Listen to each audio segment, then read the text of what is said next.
Okay, we are back to solving IMAT 2015-16 past paper. We have our third question from biology section. Question 25, according to जो series paper की है उस हिसाब से ये 25th question है, ठीक है? Which says that the genotype QQRS, यहाँ पे कैपिटल Q आपको डोमिनेंट एलील शो करता है और स्मॉल q जो है वो रिसेसिव एलील को शो किया जाता है, ठीक है? अब डोमिनेंट रिसेसिव का मतलब ये है डोमिनेंट जो एक्सप्रेस हो फिनोटाइप में और रिसेसिव वो होता है जो एक्सप्रेस ना हो। रिसेसिव एक ही कंडीशन में एक्सप्रेस हो सकता है जब दोनों एलील्स जो हैं वो रिसेसिव हो, ठीक है? ये तो बेसिक्स है आपके पास, जैसे कैपिटल डी ये कंडीशन कहलाती है अब दोनों एलील्स मेरे पास सेम है, ठीक है? इसको आप कहेंगे होमोजाइगस, ठीक है? होमोजाइगस कंडीशन हो गई ये। और ये कैपिटल का मतलब है डोमिनेंट कंडीशन है, डोमिनेंट एलील्स हैं दोनों, तो डोमिनेंट होमोजाइगस कहेंगे या होमोजाइगस डोमिनेंट कंडीशन। अगर यहाँ पे आपके पास दोनों मैं स्मॉल टी ले लूँ, दोनों कैसे हैं? रिसेसिव एलील्स हैं, तो ये कहलाएगा होमोजाइगस रिसेसिव, ठीक है? अब थर्ड हमारे पास ये तीन ही पॉसिबिलिटीज़ हो सकती हैं आपके पास जब आप कोई भी जीनोटाइप पढ़ रहे होते हैं। तो जनरली अगर हम बात करें तो विदाउट एक्सेप्शंस भी हैं, फिर उस केस में आपके पास कुछ केसेस में डोमिनेंट और रिसेसिव दोनों एक्सप्रेस हो जाता है, but let's just not go there.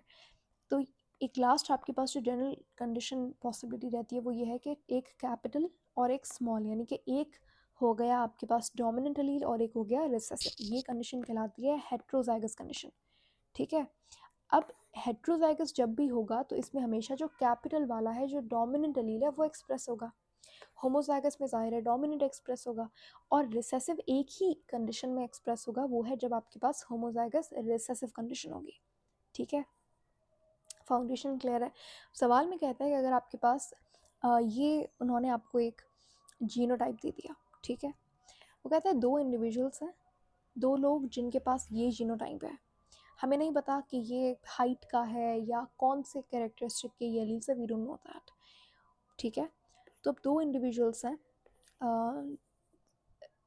With a genotype of this reproduce, यानी कि अगर आप उनका क्रॉस करवाएंगे, so how many different possible phenotypes can be created, could be created assuming all allele combinations are equally viable का मतलब है feasible, यानी कि जो काम कर सकते हैं, और phenotypes are the result of complete dominance.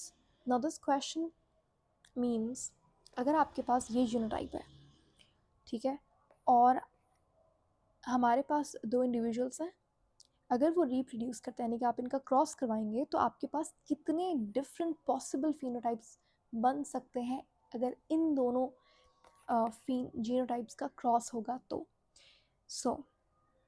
कैसे पता लगाएंगे? देखो, एक तो सिंपल आप क्या कर सकते हो, मुझे देखकर पता लग रहा है कि अगर मेरे पास ये दो जीनोटाइप्स हैं, समझ लो ये फादर साइड है, ये मदर साइड है, ठीक है?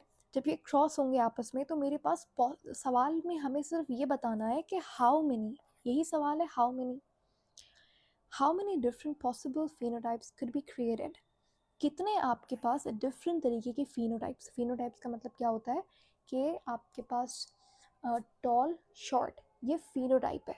फिनोटाइप सिंपल लफ्ज़ों में बोले तो कि जो चीज़ आपको विजिबली दिख रही है, एक इंसान दिखने में कैसा है तो वो उसका फिनोटाइप है, और उसके जीन में कौन से एलील्स हैं, उनकी क्या अरेंजमेंट है, वो उसका जीनोटाइप है, ठीक है? सो फिनोटाइप एंड जीनोटाइप, ओके। सो यहाँ पे हमें फाइंड करना है कितने डिफरेंट पॉसिबल फिनोटाइप्स हो सकते हैं। अगर इनका क्रॉस करवाएंगे तो एक सिंपल सी बात है कि आप एक तो देखकर बता सकते हो पॉसिबल फिनोटाइप्स कितने बनेंगे। देखो, ये कैपिटल क्यू क्रॉस करेगा, एक कंडीशन तो ये हो सकती है कि एक इंडिविजुअल में या तो कैपिटल क्यू आ जाए, या दूसरे में हो सकती है कैपिटल क्यू और स्मॉल क्यू आ जाए, ठीक है? अब एक कंडीशन हो सकती है कि कैपिटल आर दोनों क्या हो जाए, कैपिटल आर और कैपिटल आर साथ में आ जाए, या कैपिटल आर स्मॉल आर साथ में आ जाए, ठीक है? तो हमारे पास दो तो ये फिनोटाइप्स हो गए। इसके अलावा ऐसा भी तो हो सकता है कि मेरे पास स्मॉल क्यू वाली कंडीशन आ जाए, ठीक है।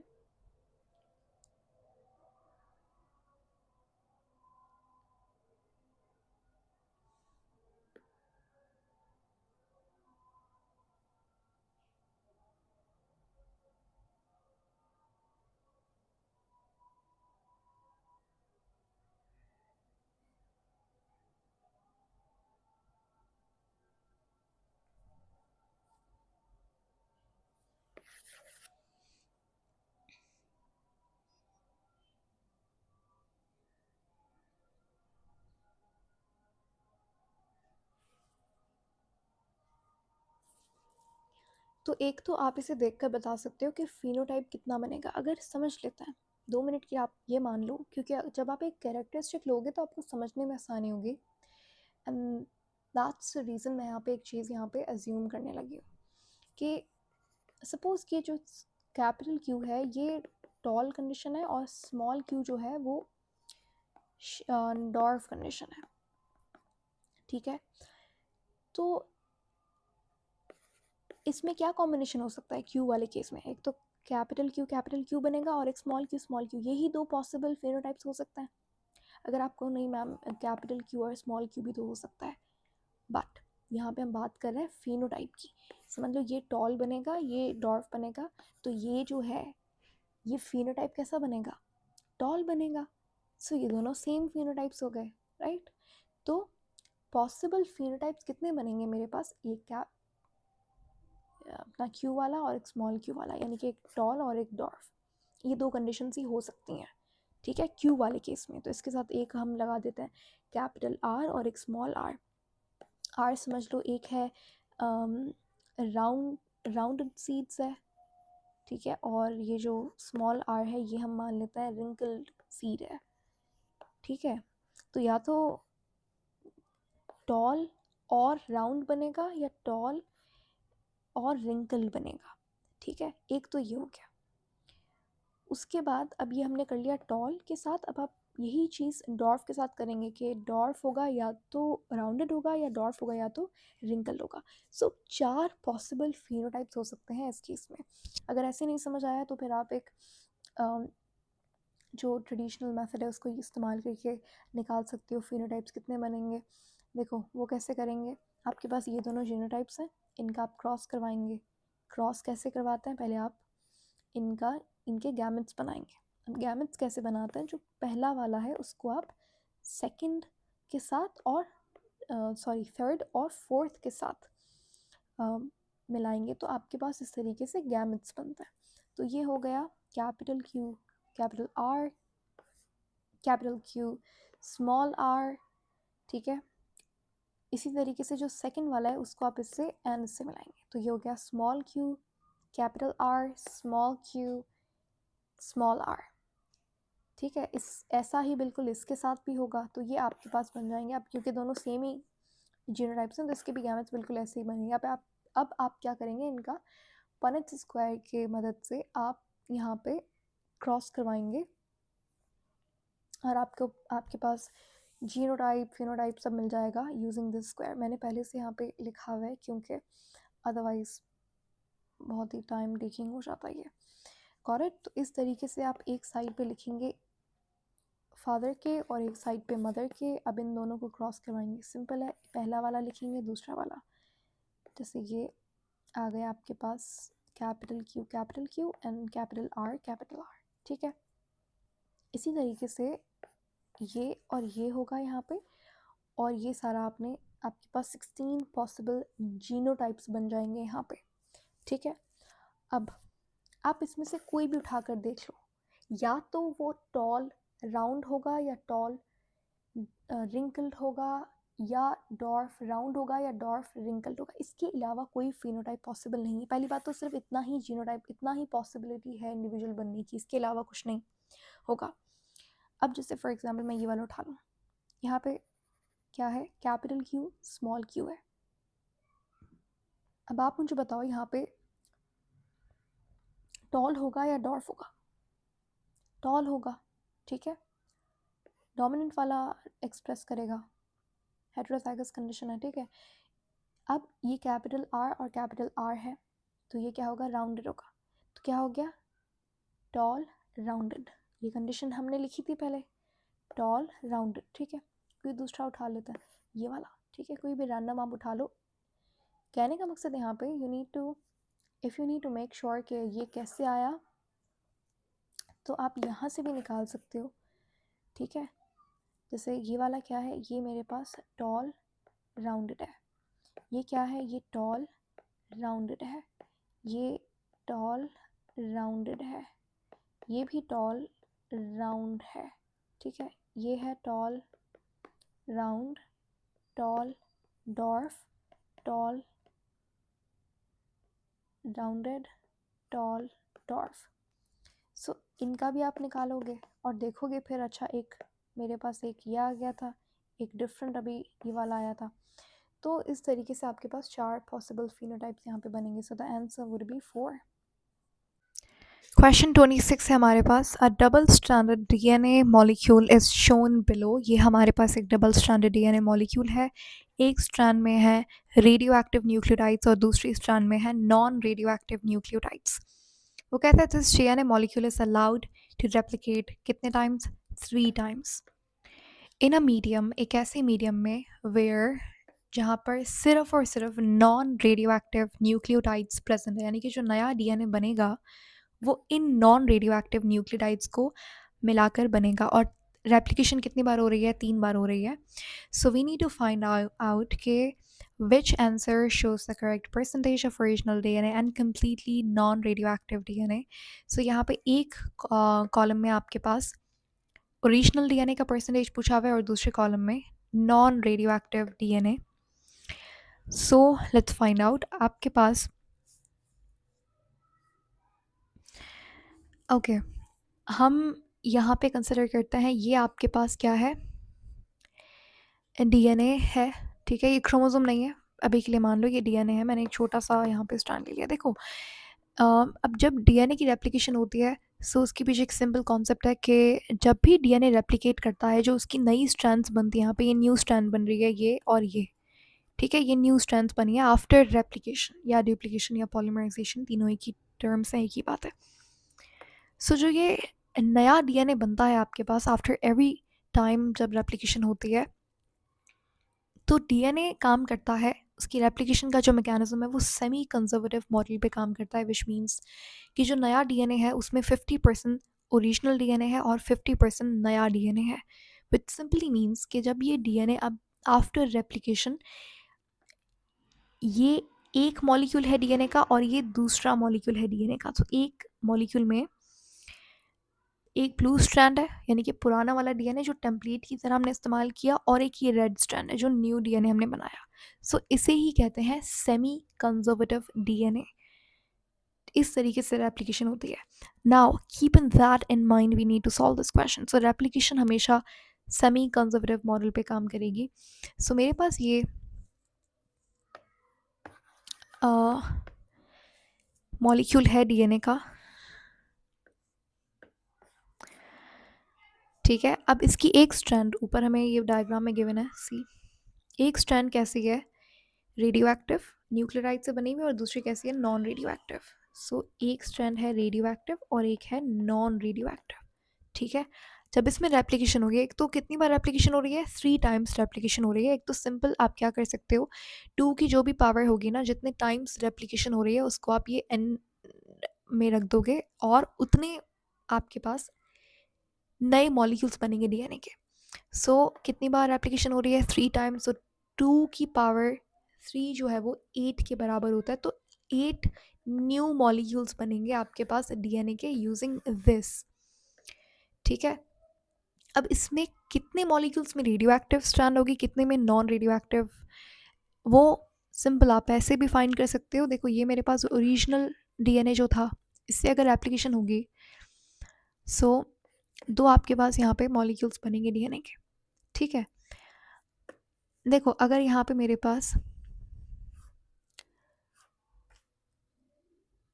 जब पहली बार रेप्लिकेशन हुई, सो ये जो रेडियो एक्टिव स्ट्रैंड थी, एक आ गई यहाँ पे रेडियो एक्टिव स्ट्रैंड, और ये जो नया स्ट्रैंड बना है मेरे पास रेड वाला, ये मीडियम में पड़े हुए नॉन रेडियो एक्टिव न्यूक्लियोटाइड्स के यूज़ करके बना होगा। ठीक है, इसी तरीके से ये मेरे पास है नॉन रेडियो एक्टिव स्ट्रैंड, और ये जो नया स्ट्रैंड बना है ये भी नॉन रेडियो एक्टिव न्यूक्लियोटाइड से मिलकर बना। अब जब इसमें इस मॉलिक्यूल में, इस डीएनए के मॉलिक्यूल में रेप्लिकेशन होगी, तो इससे फर्दर हमारे पास 2 मॉलिक्यूल्स बनेंगे। ठीक है, और इसी तरीके से यहाँ पे भी एक ये रेडियो एक्टिव स्ट्रैंड आ जाएगी, और एक ये जो नई बनी है नॉन रेडियो एक्टिव, ये तो पहले ही नॉन रेडियो एक्टिव थी, और ये भी नॉन रेडियो एक्टिव। ठीक है, और यहाँ पे दोनों ही स्ट्रैंड्स कैसी थी, नॉन रेडियो एक्टिव, तो ये नॉन रेडियो एक्टिव। ठीक है, अभी तक हमने 2 बार रेप्लिकेशन कर ली है, first time and second time. ठीक है, अभी तक हमारे पास सेकंड रेप्लिकेशन के टाइम पे अगर ये क्वेश्चन में बोला होता कि 2 बार रेप्लिकेशन हो रही है, तो उस टाइम पे आप कहते कि हमारे पास 4 मॉलिक्यूल्स बने डीएनए के, और अगर आप देखो यहाँ पे सिर्फ एक स्ट्रैंड जो है वो रेडियो एक्टिव न्यूक्लियोटाइड वाली है, और बाकी सब कैसी हैं, नॉन रेडियो एक्टिव न्यूक्लियोटाइड वाली। एक आखिरी बार जब इसमें रेप्लिकेशन होगी, so just to make it a little bit fast, मैं यहाँ पे जल्दी से यहाँ पे कितने मॉलिक्यूल्स बने हैं, 4 बनेंगे। कैसे, देखो, जब ये वाला डीएनए रेप्लिकेट करेगा तो इससे बनेंगे 2, जब ये करेगा तो इससे 2 बने, जब ये वाला मॉलिक्यूल रेप्लिकेट करेगा इससे 2 बने, और जब ये मॉलिक्यूल रेप्लिकेट करेगा इससे 2 मॉलिक्यूल्स बने डीएनए के। हमारे पास इस एक डीएनए के मॉलिक्यूल से रिजल्ट में 8 मॉलिक्यूल्स बने हैं, जैसे मैंने आपको पहले ही कहा था। सो जब भी आपको डीएनए की रेप्लिकेशन का क्वेश्चन आए तो आप 2 की पावर रखोगे, जितनी बार रेप्लिकेशन हो रही है, तो यूल गेट कि कितने टोटल रिजल्ट में आपके पास डीएनए मॉलिक्यूल्स बनेंगे। नाउ यहाँ पे अगर आप देखो, सो जब ये वाला डीएनए रेप्लिकेट करेगा तो इसमें रेडियो एक्टिव स्ट्रैंड है, तो इस पर फोकस करते हैं, बाकी तो सब नॉन रेडियो एक्टिव स्ट्रैंड वाला ही डीएनए बनेगा। सो पहले उनका लिख लेते हैं, चलो देखो, ये वाला डीएनए नॉन रेडियो एक्टिव है। ठीक है, लाइकवाइज ये भी क्या है, नॉन रेडियो एक्टिव। अब ये सारे क्या हैं, नॉन रेडियो एक्टिव स्ट्रैंड्स हैं। ठीक है, कमिंग बैक टू दिस, यहाँ पे आपके पास एक रेडियो एक्टिव स्ट्रैंड है। जब ये रेडियो एक्टिव स्ट्रैंड रेप्लिकेट होगी तो इससे हमारे पास जो एक मॉलिक्यूल बनेगा डीएनए में, उसमें ये सेम रेडियो एक्टिव स्ट्रैंड आएगी, और जो नई स्ट्रैंड होगी वो नॉन रेडियो एक्टिव न्यूक्लियोटाइड से बनी हुई है, क्योंकि मीडियम में सिर्फ non radio active nucleotides present है। और ये जब मॉलिक्यूल करेगा, ये वाला स्ट्रैंड जब करेगा रेप्लिकेट, तो यहाँ पे आपके पास ये दोनों नॉन रेडियो एक्टिव स्ट्रैंड्स होंगी। सो इस तरीके से रेप्लिकेशन होगी। हमें अब क्वेश्चन पढ़ते हैं, क्या बोला है उसने। अज्यूम करना है आपने कि radio active nucleotides remain radio active through out. जो मेरे पास रेडियो एक्टिव स्ट्रैंड थी ओरिजिनल डीएनए में, वो रेडियो एक्टिव ही रहेगी लास्ट तक, ये अज्यूम करके चलो, और जो नॉन रेडियो एक्टिव वो नॉन रेडियो एक्टिव ही रहेगा थ्रू आउट रेप्लिकेशन। सो हमें बताना है कि क्या परसेंटेज होगी ओरिजिनल डीएनए की और क्या परसेंटेज होगी नॉन रेडियो एक्टिव डीएनए की। सो ओरिजिनल डीएनए की आप बात अगर करो, सो हमारे पास टोटल स्ट्रैंड्स कितनी है, टोटल स्ट्रैंड्स कितनी है, 8 स्ट्रैंड्स हैं टोटल। ठीक है, क्वेश्चन में हमें उसने परसेंटेज में पूछा है। सो परसेंटेज आप कैसे निकालते हो, टोटल मल्टीप्लाइड बाय 100 ऑब्टेन्ड यहाँ पे आएगा। सो पहले हमें बताना है परसेंटेज ऑफ ओरिजिनल डीएनए। सो एक चीज़ तो कंफर्म है कि जो मेरे पास ओरिजिनल डीएनए में रेडियो एक्टिव स्ट्रैंड थी, तो वो मुझे अभी भी रेडियो एक्टिव स्ट्रैंड यहाँ पे दिख रही है। इट मीन्स कि हमारे पास जो 8 मॉलिक्यूल्स डीएनए के मिले हैं रिजल्ट में, उन 8 मॉलिक्यूल्स में से एक रेडियो एक्टिव डीएनए का मॉलिक्यूल है। ठीक है, टोटल मॉलिक्यूल्स 8 हैं, उसमें से एक मॉलिक्यूल डीएनए का जो है वो सेम एग्जैक्टली वैसा है जैसा ओरिजिनल डीएनए का मॉलिक्यूल था। इसका मतलब ये है 1/8 × 100 आ जाएगा। इसको आप सिंप्लीफाई करेंगे आपके पास आंसर आएगा 12.5%। इतना ओरिजिनल डीएनए का परसेंटेज रहेगा। बाकी आपके पास वो कहता है बताओ नॉन रेडियो एक्टिव डीएनए कितना है। So non radio active DNA की परसेंटेज कैसे निकालेंगे आप, कितने ऐसे मॉलिक्यूल हैं डीएनए के जिसमें non radio active DNA present है। सो इसको हटाकर ये वाला कैसा है, रेडियो एक्टिव है, इसमें एक स्ट्रैंड रेडियो एक्टिव है तो मॉलिक्यूल रेडियो एक्टिव है। बाकी rest of the 7 molecules are non radioactive. So 7 total 8 है, मल्टीप्लाई करेंगे 100 से, आंसर आ जाएगा कितना 85 समथिंग 87.5। सो ये वाला आंसर ठीक है, यहाँ पे सही है। तो ऑप्शन बी यानी कि रो 1 इज़ द राइट ऑप्शन।